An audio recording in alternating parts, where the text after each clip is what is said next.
Thread কালচারে অভিযুক্ত 12 জন medical পড়ুয়াকে স্থগিত তাদের বিরুদ্ধে সাসপেনশন এনেছিল উত্তরবঙ্গ মেডিকেল কলেজ। আর এই 12 জনের মধ্যে এবার 5 জন মেডিকেল পড়ুয়ার সাসপেনশন তারা স্থগিত রাখার সিদ্ধান্ত নিল।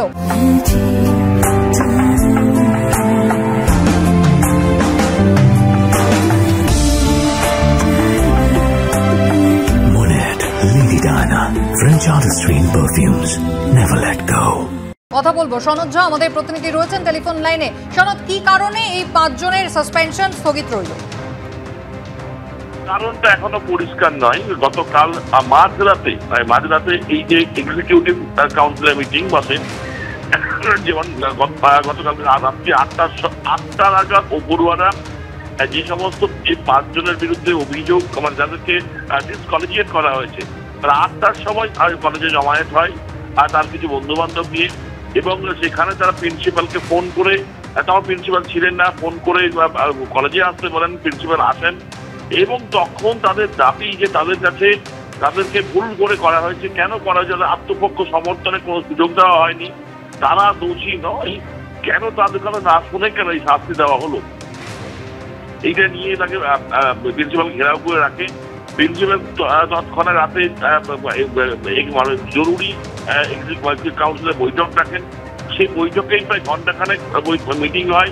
মিটিংয়ে সিদ্ধান্ত হয় যে এই আজকে দুপুর 1টার সময় আবার কাউন্সিলের বৈঠক ডাকা হয়েছে, আগাম ডাকা ছিল, সেই বৈঠকে সিদ্ধান্ত হবে। এর ফলে এই আজকের বৈঠক পর্যন্ত তাদের বিরুদ্ধে যে শাস্তির ঘোষণা হয়েছিল আগের দিন, সেই শাস্তি আর উইথেল রাখা হলো। তো স্বাভাবিকভাবে আজকে বৈঠক আছে, আজকের বৈঠকে তাদের আত্মপক্ষ সমর্থনের সুযোগ দেওয়া হবে, তারপরে সিদ্ধান্ত হবে শাস্তি কার্যকর হবে কিনা। কিন্তু এটাই খুব আশ্চর্যজনক, গতকাল রাত্রি 8টার সময় বিক্ষোভ দেখাতে আসা এবং রাতেই তড়িঘড়ি যে বৈঠক করা, এবং মনে করা হচ্ছে যে এই যে থ্রেড কালচার, থ্রেড পাল্টা থ্রেড, তাতেই কিন্তু সিদ্ধান্ত তৈরি হচ্ছে, আর সিদ্ধান্ত বদলানো হচ্ছে। এবং আজকের দুপুরে বৈঠক, সেই বৈঠকে সিদ্ধান্ত হবে তাদের বিরুদ্ধে, সেই সিদ্ধান্ত লাগু হবে কিনা এখন দেখার যে আজকের বৈঠকে কি সিদ্ধান্ত হয়।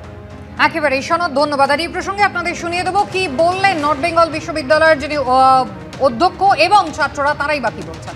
আমাদের কোন একটা জায়গায় মনে হয়েছে তাদের যে এই যে অ্যালিগেশনটা দেওয়া হয়েছে এবং তাদের এক্সপালশনটা হয়েছে, এটা কোনোভাবে সঠিকভাবে হয়তো হয়নি, আরো বিচার বিবেচনা করা উচিত।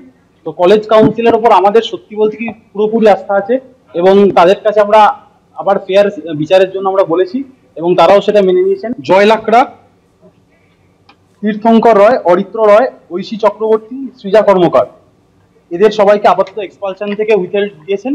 তো কালকে কলেজ কাউন্সিলের মিটিং এ উঠুক ব্যাপারটা, ফেয়ার কিছু একটা বিচার হোক, আমরা সেটাই চাই।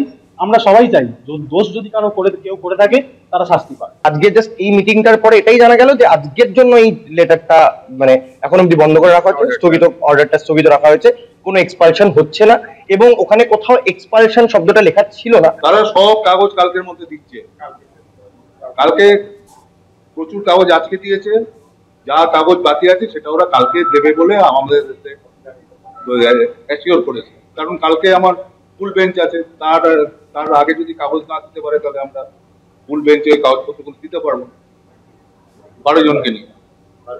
না, এইটা নিয়েই আলোচনা। এই যে আমরা মাত্র 8 জন মিলে যে সিদ্ধান্তটা নিলাম, এইটা নিয়েই কালকে আলোচনা।